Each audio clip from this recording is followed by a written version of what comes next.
I'm Dick Van Dyke. And I'm Eric Judy. So, today, variable annuities or indexed annuities? Go! I think we have to talk about both. We have to be fair. No, we don't have to be fair. What brought this conversation up, Eric? Oh, random surfing of the internet and you see a beautiful woman. No, it's Susie Orman? Yeah. A beautiful woman. Okay, let's start off with Susie Orman. Okay, all right. So, Susie's been well known in her financial advice that, Right. she'll go out there and she'll take a topic. And one of the things I saw just recently on YouTube, she was responding to a question that said, I'm interested in purchasing an annuity. Yes. Should I? Yes or no? And she went on to say, variable annuities, the answer is basically no.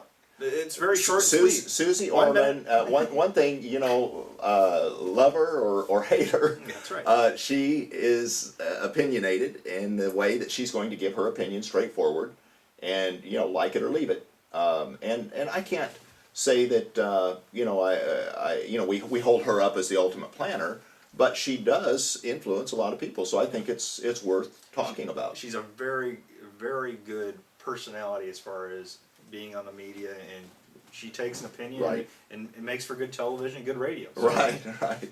And she does have some good stuff that she puts out there. And we agree and we disagree. So it's well, let's talk about her general point of view on variable annuities. She's just down on variable annuities now. When she not just variables, but she really dislikes annuities in general. She does give a little credence to the fixed indexed annuity. That there is some aspects of that she likes, and for the right, as she says, the right investor. Right. So let's just talk about maybe the variable annuity, and let's break that down a little bit. Who is going to be the best candidate for a variable annuity? Quick. Somebody with a lot of money that can pay a lot of fees.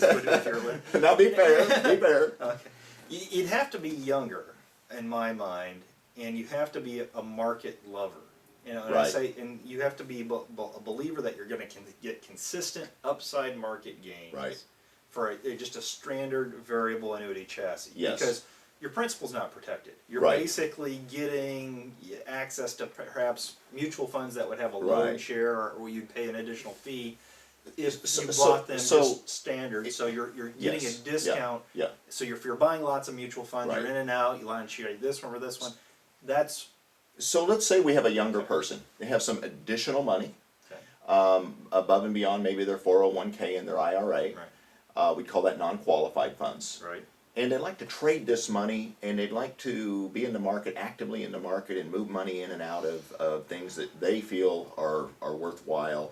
I can see someone in a low-cost, no-load or low-load type variable annuity that they would actually avoid tax.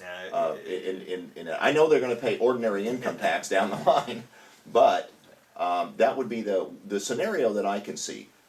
Where a variable annuity can make some sense for a person, and I'm going to say a younger person, maybe someone in their 30s, 40s, this type of thing. But now when we switch over to retirement folks that are nearing retirement, and maybe they're looking to establish a very strong income. Now, a lot of variable annuities are sold on this basis because of their income rider. Right, and that's exactly it. If you're buying it for the income rider, and you're willing to pay a premium for the income rider, yes, then if you know going in that that's what you're willing to do that, so be it. Right. And I say that because the income rider is, in my mind, for someone in retirement, is really the core guarantee. That's what yes, you have your contractual guarantee.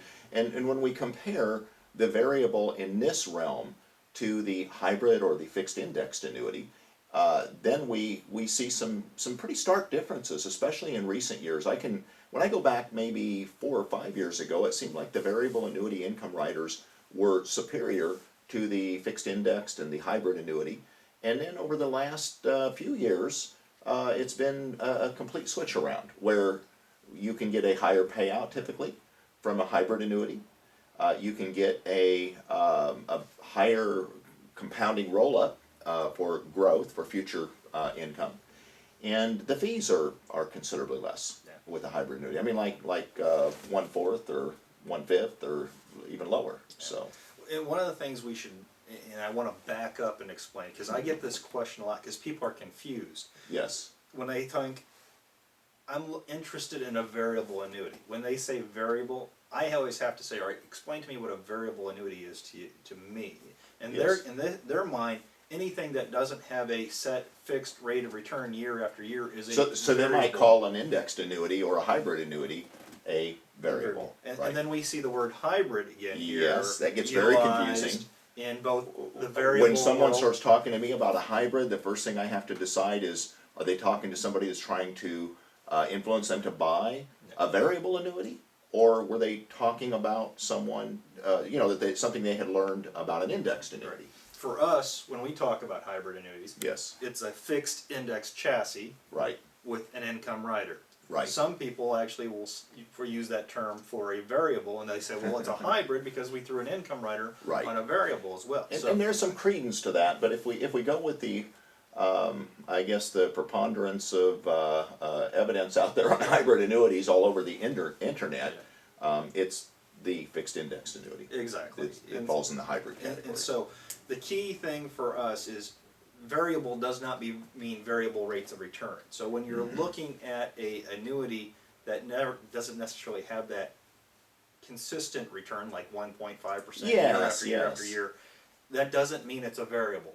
Right, Okay. right. Because your fixed index, basically, your fixed annuity basically is preservation of principal. Is the Yes, key. You're yes. not going to go backwards. No risk to No principal. principal risk. Now, your Right. variable annuity, principal is at risk. That's the easiest way to sum it up, and that's what I want to make sure people understand when they're considering a variable annuity, what they're really looking at versus comparing that to a fixed indexed annuity. Correct, Okay. correct.